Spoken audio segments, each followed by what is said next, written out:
कराची में my कोलाची road पर oil tanker और ट्रेलर में तसादुम हो गया। हादसे के बाद दोनों गाड़ियां माल बरदार ट्रेन से टकरा गईं।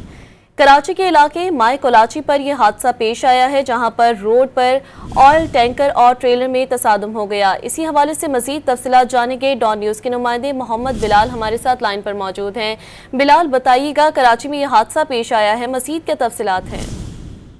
जी बिल्कुल, देखिए माय कोलाची रोड पर एक हादसा पेश आया है, जिसके नतीजे में एक टैंकर और एक ट्रालर जो है वो सड़क पर फंस चुका है। माल गाड़ी यहाँ से गुजरती है और गुजरने के दौरान ये हादसा पेश आया था, जिसकी वजह से एक जो ड्राइवर था टैंकर का वो फंस चुका था, जिसे रेस्क्यू इदारों की जानिब से और पुलिस की जानिब से निकाल लिया गया है। अब एक ट्रक जो कि बोर्ड बेसन से माय कोलाची जाने वाली सड़क है उसको खोला गया है, जबकि माय कोलाची से बोर्ड बेसन जाने वाली सड़क मुकम्मल तौर पर बंद है, जिसकी वजह से ट्रैफिक बदतरीन जाम दिखाई देता है।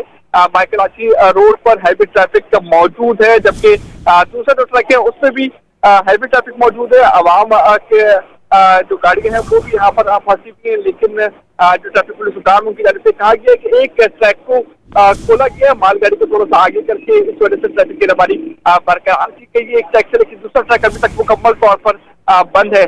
जो ट्रालर था वो भी रोड पर फंसा हुआ है, और इसके अलावा जो टैंकर है वो भी इस मकाम पर मौजूद है। यहाँ से गाड़ी जो है आगे करने के लिए जैक मंगा लिया गया है, उसके अलावा जो हैवी मशीनरी है वो भी मंगाई गई है, लेकिन अभी तक मुकम्मल तौर पर ट्रैक नहीं खोला गया। पुलिस की जानिब से ये कहा गया है कि जल्द अज जल्द कोशिश की जा रही है कि दोनों गाड़ियों को इस ट्रैक से हटाया जाए, मालगाड़ी को भी यहाँ से हटाया जाए, लेकिन अभी जो है ऐसा लगता है कि वक्त लगेगा। ट्रैफिक पुलिस यहाँ पर पहुंच तो गई है, लेकिन अभी तक जो है वो ट्रैफिक की रवानी मुकम्मल तौर पर नहीं खोली गई है। जी बिलाल, तफसीलात से आप आगाह कर रहे थे, शुक्रिया।